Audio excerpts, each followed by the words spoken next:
Hi పిల్లలు, praise lord. ఎలా ఉన్నారు? బాగున్నారా? ఈ యొక్క సమయంలో మీ అందరి కోసం నేను ఒక మంచి స్టోరీ తీసుకొని వచ్చాను. దానికంటే ముందు నేను మిమ్మల్ని అందరినీ కూడా ఒక ప్రశ్న అడగాలనుకుంటా ఉన్నాను. ఏంటంటే, మీరు మీ లైఫ్లో ఎవరికైనా హెల్ప్ చేశారా? బైబిల్ చెప్తా ఉంది, నిన్ను వలె మీ పొరుగు వారిని కూడా ప్రేమించాలి. మిమ్మల్ని మీరు ఎంతగా ఇష్టపడతారో, మీకు మీరు ఎంతగా పని చేసుకుంటారో మీ యొక్క ఫ్రెండ్స్కి కూడా అలాగే చేయాలి. మీ ఫ్రెండ్స్ ఎప్పుడైనా వచ్చి హెల్ప్ అడిగినప్పుడు, జెన్యున్గా హెల్ప్ అడిగినప్పుడు ఆ హెల్ప్ మీరు చేసేవాళ్ళుగా ఉండాలి. ఎగ్జామ్ హాల్లో పక్కన ఫ్రెండ్స్కి చూపించమని, లేకపోతే ఆన్సర్స్ చెప్పమని నేను చెప్పట్లేదు, కానీ మీ ఫ్రెండ్స్కి మంచి విషయంలో మీరు హెల్ప్ చేసేవాళ్ళుగా ఉండాలి. ఫర్ ఎగ్జాంపుల్, మీ ఫ్రెండ్స్కి ఎప్పుడైనా పెన్ అయిపోతే మీ దగ్గర ఎక్స్ట్రా పెన్ ఉంటే ఆ పెన్ మీరు ఇచ్చేవాళ్ళుగా ఉండాలి. మీ ఫ్రెండ్తో పాటు మీ లంచ్ బాక్స్ని షేర్ చేసుకునే వాళ్ళుగా ఉండాలి. మంచి విషయాల్లో మీరు మీ ఫ్రెండ్స్కి హెల్ప్ చేయాలి. మీ ఫ్రెండ్స్తో కలిసి పక్కన ఫ్రెండ్ని కొట్టడానికి, లేకపోతే మీ ఫ్రెండ్స్తో కలిసి క్లాస్లో అల్లరి చేయడానికి, ఈ విషయాల్లో మీరు మీ ఫ్రెండ్స్కి హెల్ప్ చేయకూడదు, కానీ మంచి విషయాల్లో మీరు మీ ఫ్రెండ్స్కి హెల్ప్ చేయాలి. మీకు తెలుసా, బైబిల్లో ఒక ఆమె ఉంది. ఆమె పేరేం పేరంటే తబిత. ఆమెకి ఇంకొక పేరు కూడా ఉంది. ఆమెకున్నటువంటి ఇంకొక పేరు ఏం పేరంటే దోర్కా. ఈ యొక్క దోర్కా అనేటువంటి మాటకి అర్థం ఏంటంటే లేడీ. తబిత తన యొక్క లైఫ్లో చాలా మంచి పనులు చేసింది.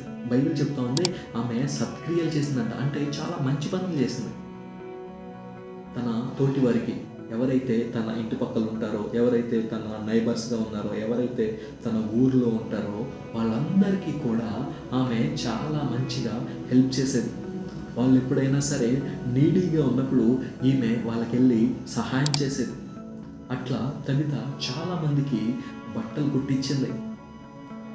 ఎవరైతే సరిగా బట్టలు లేని వారు ఉంటారో వాళ్ళందరికీ కూడా తబిత సహాయం చేసి వాళ్ళ కోసం మంచి బట్టలు కుట్టించింది. అంత మాత్రమే కాదు, ఎవరికైతే ఫుడ్ లేదో వాళ్ళకి మంచి ఫుడ్ని అరేంజ్ చేసింది. ఎవరికైతే సరిగ్గా షెల్టర్ లేదో వాళ్ళకి తబిత ఒక మంచి షెల్టర్స్ కూడా వాళ్ళ కోసం ఏర్పాటు చేసింది.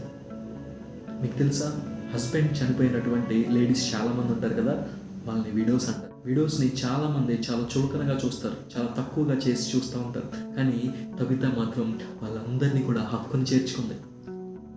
వాళ్ళకి బట్టలు ఇచ్చింది, ఫుడ్ పెట్టింది, వాళ్ళకి షెల్టర్ కూడా ప్రొవైడ్ చేసింది.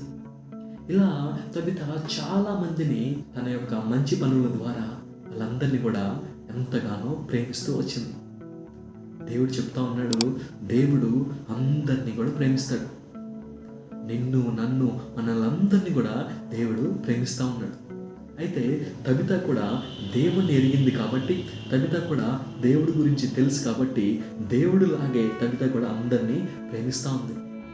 మరి మీరు తబితలాగా, మీరు దేవునిలాగా మీ తోటి వారిని ఇష్టపడతా ఉన్నారా? ప్రేమిస్తూ ఉన్నారా? వాళ్ళకి మీరు సహాయం చేస్తూ ఉన్నారా? ఒకవేళ మీ తోటి వారిని మీరు ప్రేమించలేకపోతే, ఇక నుంచైనా మన తోటి వారిని మనం ప్రేమించే వాళ్ళగా ఉండాలి. అంటే మన ఫ్రెండ్స్ని మనం ఇష్టపడే వాళ్ళగా ఉండాలి. మన ఫ్రెండ్స్కి మనం సహాయం చేసే వాళ్ళగా ఉండాలి. ఇదిలా ఉండగా చాలా రోజుల తర్వాత తబితకి ఒక జబ్బు చేసింది. ఆ జబ్బు చేసినప్పుడు తబిత చాలా రోజులు ఆ జబ్బుకి ట్రీట్మెంట్ చేయించుకుంది, కానీ ఆ ట్రీట్మెంట్ వల్ల ఆమెకి ఎటువంటి హెల్ప్ అవ్వలేదు. ఒకరోజు పాపం తబిత చనిపోయింది. ఆ తబిత ఇంటి పక్కన ఉన్న వాళ్ళు, ఎవరికైతే తబిత హెల్ప్ చేసిందో వాళ్ళందరూ కూడా తబిత దగ్గరకు వచ్చి తబిత చుట్టూ కూర్చొని ఏడుస్తూ ఉన్నారు. వాళ్ళలో కొంతమంది తబితకి మంచిగా స్నానం చేపించి, బట్టలు మార్చి ఒక రూమ్లో పడుకోబెట్టారు. చనిపోయిన వారందరినీ చూడటానికి చాలామంది వస్తారు కదా, అందులో తబిత చాలామంది హెల్ప్ చేసింది కాబట్టి వాళ్ళ ఇంటి చుట్టూ కూడా చాలామంది ప్రజలు ఉన్నారు. అరే, తబిత బ్రతుకున్నన్ని రోజులు మాకు హెల్ప్ చేసింది అని చెప్పి తబితను చూడటానికి చాలామంది వచ్చారు. తబిత వాళ్ళ ఊరేంటో తెలుసా? యొప్పే. ఆ యొక్క యొప్పే పట్టణం అంతా కూడా తబిత గురించి మాట్లాడుకుంటూ ఉన్నారు. అయితే ఈ యొక్క యొప్పే అనేటువంటి పట్టణానికి కొంచెం పక్కన లుద్దా అనేటువంటి ఇంకొక పట్టణం పట్టణం కూడా ఉంది. ఆ యొక్క పట్టణంలో ఒక దేవుణ్ణి తెలుసుకున్నటువంటి ఒక ప్రవక్త ఉన్నాడు. దేవుని యొక్క శిష్యుడు ఆయన పేరు ఏం పేరంటే పేతురు. ఆ యొక్క పేతురు లుద్దా అనేటువంటి ఏరియాలో ఉన్నాడని చెప్పి తెలుసుకున్నటువంటి ఈ యొక్క తబితాతో ఉన్నటువంటి ప్రజలు, ఎవరైతే తబితా దగ్గర ఉన్నటువంటి ప్రజలు ఉన్నారో వాళ్ళు ఏం చేశారంటే వెంటనే ఒక ఇద్దరిని లుద్దాలో ఉన్నటువంటి పేతురు గారి దగ్గరికి వెళ్ళండి అని చెప్పి ఆయన తీసుకొని రండి అని చెప్పి పంపించారు. పంపించగానే ఆ యొక్క లుద్దా అనే ప్రాంతంలో ఉన్నటువంటి పేతురు గారు యొక్క తబితా గురించి విని తబితాని చూడాలి అని చెప్పి లుద్దా నుంచి యొప్పేకి పేతురు గారు రావడం జరిగింది. ఎప్పుడైతే పేతురు గారు వచ్చాడో, పేతురు గారు వస్తుండగానే అక్కడ ఉన్నటువంటి ప్రజలందరూ కూడా పేతురు గారిని చూస్తూ, అయ్యా పేతురు గారు, తబిత మాకు చాలా హెల్ప్ చేసింది, మా అందరికి బట్టలు కుట్టించింది అని చెప్పి ఆమె గురించి మంచి మాటలు చెప్పడం స్టార్ట్ చేశారు. ఆమె చేసిన మంచి పనులన్నీ కూడా పేతురు గారికి చెప్తా ఉన్నారు. ఆమె చుట్టూ చాలా మంది ప్రజలు ఏడుస్తూ ఉన్నారు. పేతురు గారు ఏం చేశారంటే, మీరందరూ కూడా ఒకసారి బయటికి వెళ్తారా అని చెప్పాడు. తబిత చుట్టూ ఉన్న ప్రజలందరూ కూడా బయటికి వెళ్ళారు. పేతురు గారు ఆ యొక్క తబిత మాత్రమే ఆ యొక్క రూమ్లో ఉన్నారు. తబిత చనిపోయింది. ఆ చనిపోయిన తబిత శవం దగ్గర పేతురు గారు ప్రార్థన చేయడం ప్రారంభించారు. దేవా, ఈ యొక్క తబిత చాలామందికి సహాయం చేసింది, చాలామందికి నీ యొక్క ప్రేమను చూపించింది, కాబట్టి ఈ యొక్క తబితాకి నేను ప్రార్థన చేస్తా ఉన్నాను, ఈ యొక్క చనిపోయిన తబితాని నీవు లేపాలి అని చెప్పి పేతురు గారు మన ప్రభు అయినటువంటి యేసుక్రీస్తు వారి యొక్క నామంలో ప్రార్థన చేశారు. ఎప్పుడైతే పేతురు గారు ప్రార్థన చేశారో ఆ యొక్క ప్రార్థనని దేవుడు విని, ఆ యొక్క ప్రార్థనని దేవుడు అంగీకరించి ఆ యొక్క చనిపోయినటువంటి తబితాని మళ్ళీ తిరిగి లేపాడు.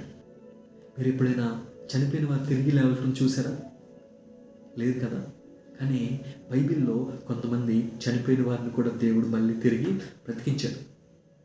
తబితాని కూడా దేవుడు పేతురు గారు ప్రార్థన చేయడం ద్వారా బ్రతికించాడు. ఎప్పుడైతే తబిత మళ్ళీ బ్రతికిందో, పేతురు గారు ఆ యొక్క చనిపోయి తిరిగి లేచినటువంటి తబితాని తీసుకొచ్చి అక్కడ ఉన్నటువంటి ప్రజలందరికీ కూడా చూపించారు. ఇదిగో మిమ్మల్ని అందరినీ ప్రేమించినటువంటి, మీరు ప్రేమించినటువంటి ఈ యొక్క తబిత, ఈమెని తిరిగి దేవుడు లేపాడు అని చెప్పి అక్కడ ఉన్నటువంటి ప్రజలందరికీ కూడా తబితాని పేతురు గారు అప్పగించారు. ఆ ప్రజలందరూ కూడా అరే చనిపోయిన తబిత తిరిగి లేచింది, అరే చనిపోయిన తబిత తిరిగి బ్రతికింది, అరే పేతురు గారు దేవునికి ప్రార్థన చేయడం ద్వారా దేవుడు చనిపోయినటువంటి ఆమెని బ్రతికించాడు అని చెప్పి అక్కడ ఉన్నటువంటి ప్రజలందరూ కూడా ఎంతో సంతోషంతో, ఎంతో ఆనందంతో వాళ్ళందరూ కూడా దేవుని మీద నమ్మికని ఉంచారు. వాళ్ళందరూ కూడా దేవుణ్ణి నమ్మారు. మీకు తెలుసా, మన దేవుడు చాలా శక్తి కలిగినటువంటి దేవుడు, చనిపోయిన వారిని సైతం లేపగలిగినటువంటి దేవుడు. మన దేవుని యందు విశ్వాసం ఉంచిన వారందరూ కూడా మంచి పనులు చేస్తారు. తబిత కూడా మన యొక్క దేవుని యందు విశ్వాసం ఉంచింది, అందుకే ఆమె మంచి పనులు చేస్తూ ఉంది. మీరు కూడా మన యొక్క దేవుని యందు విశ్వాసం కలిగిన వారు కదా. మీరందరూ కూడా యేసుక్రీస్తు నిజమైనటువంటి దేవుడు అని చెప్పి నమ్ముతూ ఉన్నారు కదా. అయితే మనం కూడా మంచి పనులు చేసే వాళ్ళగా ఉండాలి. మనం కూడా మంచి ప్రవర్తన కలిగినటువంటి వాళ్ళగా ఉండాలి. స్కూల్లో ఒకలాగా, బయట ఒకలాగా, చర్చిలో ఒకలాగా, ఇంట్లో ఒకలాగా, పేరెంట్స్ ఉన్నప్పుడు ఒకలాగా, టీచర్స్ ఉన్నప్పుడు ఒకలాగా, టీచర్స్ లేనప్పుడు ఒకలాగా, పేరెంట్స్ లేనప్పుడు ఒకలాగా, ఇలా మనుషులను బట్టి మన యొక్క బిహేవియర్లో మార్పు అనేది ఉండకూడదు. మనము ఒంటరిగా ఉన్నప్పుడు ఒకేలా ఉండాలి, అందరి ముందు ఉన్నప్పుడు కూడా ఒకేలా ఉండాలి. ఎందుకంటే మన యొక్క దేవుడు అందరినీ చూస్తున్నటువంటి దేవుడు. మరి నీవు కూడా కవితలాగా మంచి పనులు చేయడానికి సిద్ధంగా ఉన్నావా? అయితే దేవుడు నీకు ఎప్పుడు తోడుగా ఉంటాడు. ఈ యొక్క సమయంలో బైబిల్లో నుంచి ఒక మంచి విషయాన్ని నేర్చుకుందామా? యాకోబు రాసినటువంటి పత్రిక 2వ అధ్యాయం 26వ వచనం. ప్రాణము లేని శరీరం ఎలాగూ మృతమో అలాగే క్రియలు లేని విశ్వాసము మృతము. అందరూ నాతో పాటు చెప్తారా? ప్రాణము శరీరం ఎలాగో మృతమో అలాగే క్రియలు లేని విశ్వాసము మృతము. మనమందరం కూడా దేవుని కోసం అందరినీ ప్రేమించే వాళ్ళగా ఉండాలి. దేవుడు మనల్ని ప్రేమించినట్లుగా మనం అందరినీ ప్రేమించాలి. దేవుడు మనకి సహాయం చేసినట్లుగా మనం అందరికీ సహాయం చేసే వాళ్ళగా ఉండాలి.